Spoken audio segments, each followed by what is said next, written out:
Hi there, today I thought we would talk about gray wigs and how to choose your colors and what all those crazy letters and numbers mean for the color kits. So getting started wearing wigs can be kind of daunting, so I thought I would go over what each color means, and I have color swatches. So I don't work for Paula Young, but they do give you free color swatches when you sign up for their newsletter online, and they'll mail you a catalog and stuff. But if you don't want that, you can opt out. So you can pick blondes or brunettes / black colors, reds. I have videos on the brunettes, blacks, and blondes. And I'll put links below to all of that. So basically, the lower the number, the darker the color. A true black is a 1, and a 1B usually means very, very dark black. And then browns get up into like 12s, 8s, colors like that. And then blondes are 16, 17, and grays get up to your 38s. And then 60 is pure white. And then you have some hundreds, which are usually platinum blondes. So let's go over each color swatch and what they mean. What I have on right now is a 5160, which is usually referred to as Silvery Moon for Paula Young, but each brand uses the same color codes, so you can kind of go across brands if you want. So it's a little complicated. You see adorable kitten in the background. That's Athena. So at the bottom we have a 38.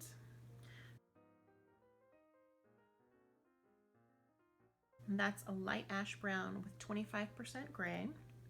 And then a 44 is a salt and pepper, 50% gray and 50% brown black.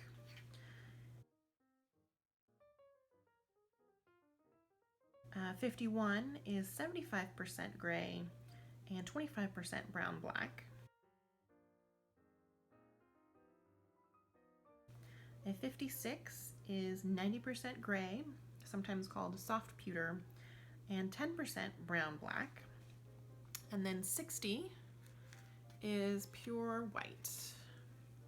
So that is very bright blue tone, cool white. And they don't have all of their grays on this. They also make a 60B, which is a beige white, which is kind of a warm toned, but still pure white. A 101 is actually a blonde, and that is a platinum ash blonde with beige highlights. So a lot of the grays have a mix-in of this kind of warm blonde in it. And that's a good way to transition if you find a kind of a brown wig with a highlight of 101 platinum blonde, then that can kind of ease you into wearing it for a couple months and then going more gray as time goes on. A 17101 is a light ash brown with the platinum ash blonde frost. So, and then my favorite is the SF 5160 called Silvery Moon. And these do all come out, and you can put them on a ring if you want. But that's what I have on here. And it's very flattering, and it has a little bit of dark strands mixed in there.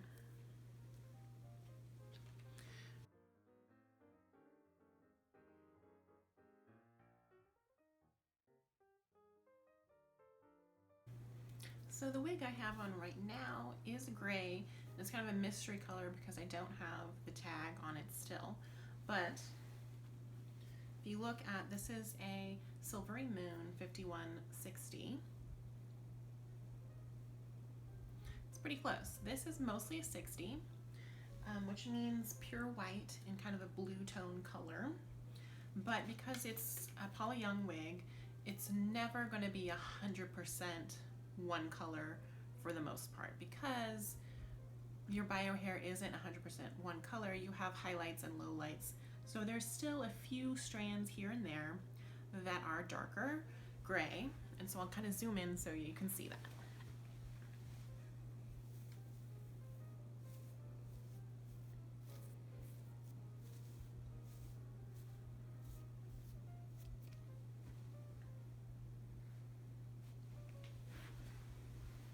Now my bio hair is not gray, it is dark brown, and you can see it peeking out at the edges.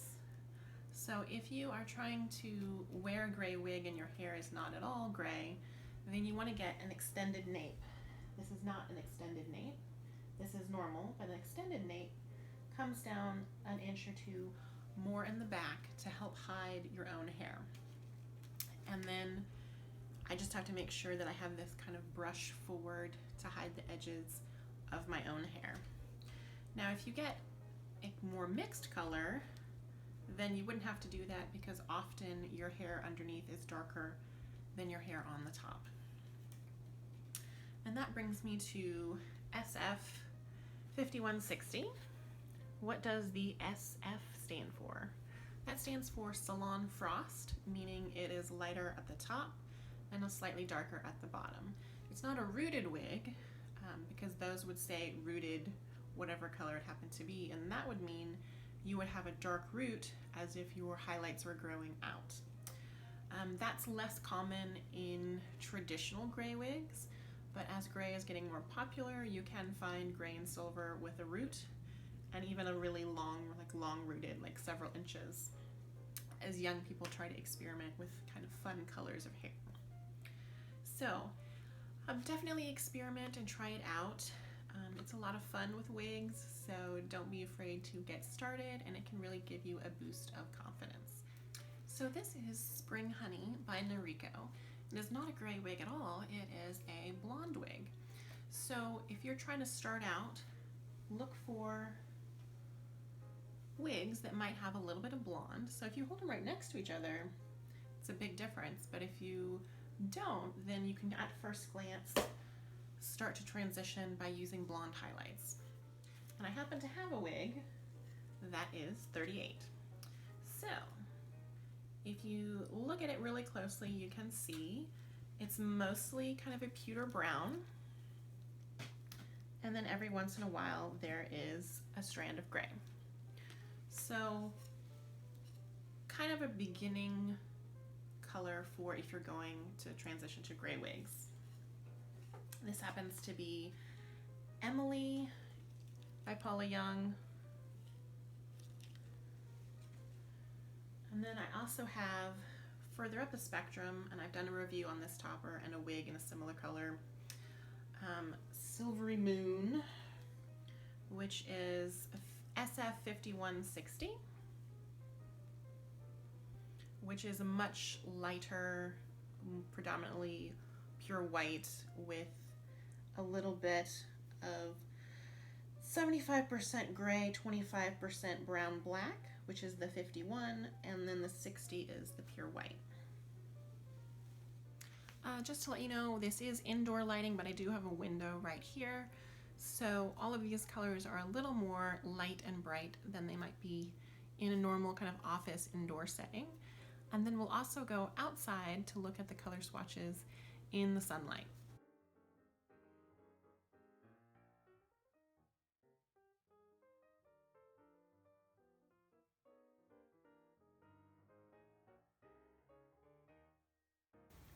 So here it is outdoors in indirect sunlight.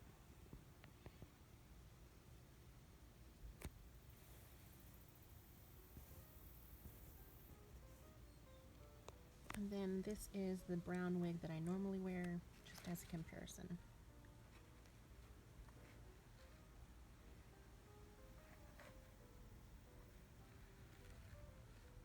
So, if you have any questions, please leave me a comment below or suggestions on future videos. Just let me know.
As always, thank you for watching, and don't forget to like, comment, or subscribe.